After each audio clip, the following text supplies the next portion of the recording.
முதல் பாகத்தில் சீகன் பால்க்கும் அவரது நண்பரும் ஜெர்மனியிலிருந்து தரங்கம்பாடி வந்திறங்கியதை பார்த்தோம். இப்போது அவர்கள் இருவரும் டேனிஷ் கோட்டையின் ஆட்சியாளர் ஹாசியஸ் என்பவரை சந்திக்கச் சென்றனர். அவர்களின் வருகை குறித்து முன்கூட்டியே ஹாசியஸுக்கு தகவல் கொடுக்கப்பட்டிருந்தது. ஆனால் அவர்களை சந்திக்க ஹாசியஸுக்கு விருப்பமில்லை. இந்த மிஷனரிகளால் நமக்கு என்ன பயன்? இவர்களை ஏன் வரவேற்க வேண்டும் என்று அவர் நினைத்தார். மாலை வரை அவர்கள் இருவரும் காத்திருந்தனர். கடைசியில் ஹாசியஸ் வந்தார். நீங்கள் யார்? எங்கிருந்து வந்திருக்கிறீர்கள் என்று ஒன்றும் அறியாதவர் போல் கேட்டார். அப்போது சீகன் பால்க் டென்மார்க் மன்னரின் முத்திரையிட்ட கடிதத்தை அவரிடம் கொடுத்தார்.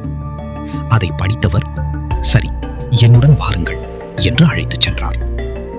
ஆனால் அவர்களுக்கு உடனடி உதவி செய்யாமல் அவர்களை கவனிக்காமல் விட்டுவிட்டார். அவர்களுக்கு டேனிஷ் கோட்டையில் தங்குவதற்கு இடம் கொடுக்கப்படவில்லை. ஒரு கணம் யோசித்து பாருங்கள். அவர்களுக்கு டேனிஷ் மொழி தெரியாது, போர்ச்சுகீசிய மொழி தெரியாது, உள்ளூர் தமிழ் மொழியும் தெரியாது. தமிழ் மண்ணிற்கு நற்செய்தி அறிவிக்க தாகத்தோடு வந்தவர்கள் அனாதைகளைப் போல அங்கு நின்றார்கள். ஐரோப்பியர்களுக்கே அவர்களுக்கு உதவ மனமில்லை. அந்த நாட்களில் அவர்களுக்கு உதவியவர்கள் நம் தமிழ் மக்கள். அவர்கள் மிகவும் எளிய இடங்களில் தங்கி வாழ்க்கையை தொடங்கினர். பின்னர் அவர்களிடம் இருந்த சிறிய பணத்தால் ஒரு சிறிய வீட்டை வாடகைக்கு எடுத்தார்கள். அவர்கள் முதலில் போர்ச்சுகீஸ் மொழி கற்க ஆரம்பித்தனர். தமிழ்நாட்டிற்கு வந்து ஏன் போர்ச்சுகீஸ் என்று உங்களுக்கு கேள்வி வரலாம். 1500களிலேயே போர்ச்சுகீஸ் எம்பையர் இந்தியாவிற்குள் வந்துவிட்டது. 200 ஆண்டுகளாக கடற்கரை பகுதிகளில் வியாபாரம் செய்து கொண்டிருந்தனர். அதனால் மீனவர்கள், வணிகர்கள், சில ஆட்சியாளர்களுக்கும் கூட போர்ச்சுகீஸ் தெரிந்திருந்தது. இன்று நாம் ஆங்கிலத்தை பயன்படுத்துவது போல அந்த காலத்தில் போர்ச்சுகீஸ் ஒரு புதுமொழியாக இருந்தது. மிக விரைவில் அவர்கள் போர்ச்சுகீஸை கற்றுக்கொண்டனர். ஆனால் அவர்களின் இதயம் தமிழ் மக்களுக்காகத்தான். உள்ளூர் மக்களுக்கு நற்செய்தி அறிவிக்க தமிழ் கற்க வேண்டியது அவசியம். அவர்களுக்கு ஒரு உதவியாளர் கிடைத்தார், பல மொழிகள் தெரிந்தவர். அவரின் உதவியுடன் தமிழ் கற்க ஆரம்பித்தனர்.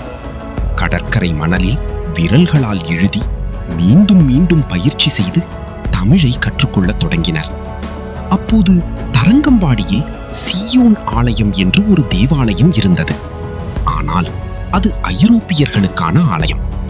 சீகன் பால்க் தன் வீட்டின் முன்புறத்தில் பந்தல் அமைத்து உள்ளூர் மக்களுக்கு வாரத்தில் 3 முறை கிறிஸ்துவின் நற்செய்தியை அறிவிக்க ஆரம்பித்தார். கூட்டத்தின் முடிவில் ஒவ்வொருவரையும் தனித்தனியே விசாரிப்பார். சில நாட்களில் 5 தமிழர்கள் கிறிஸ்துவை ஏற்றுக்கொண்டு ஞான ஸ்நானம் பெற்றார்கள். வாரத்தில் ஒரு முறை சீயோன் ஆலயத்தில் அங்கிருந்த ஜெர்மனியர்களுக்கு சீகன் பால்க் ஜெர்மன் மொழியில் பிரசங்கிப்பார். ஆனால் அப்போது இருந்த சீயோன் ஆலயத்திற்குள் உள்ளூர் தமிழ் கிறிஸ்துவர்களுக்கு அனுமதி மறுக்கப்பட்டது. அங்கிருந்த ஐரோப்பிய அதிகாரிகள் எளிய தமிழ் மக்கள் தங்கள் ஆலயத்திற்கு வருவதை விரும்பவில்லை. சீகன் பால்கிற்கு இது வேதனையாயிருந்தது. அவர் உள்ளூர் மக்களுக்கு ஒரு தேவாலயம் கட்ட தீர்மானித்தார். ஆனால் அதற்கான இடம் டேனிஷ் ஆட்சியாளரால் வழங்கப்படவில்லை. அவருக்கு டென்மார்க் அரசரிடமிருந்தும் உதவிகள் வரவில்லை. சீகன் பால்க் ஜெபித்தார்.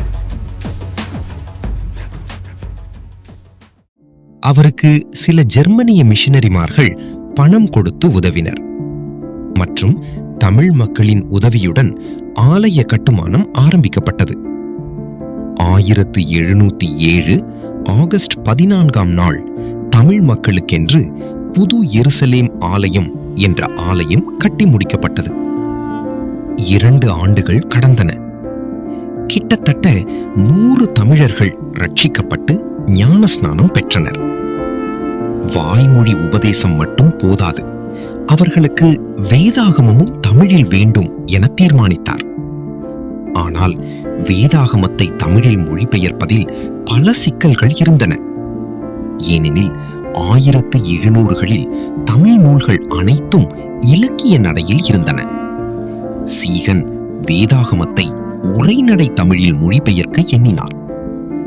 என்ன செய்தார் சீகன்? அடுத்த வாரம் பார்க்கலாம்.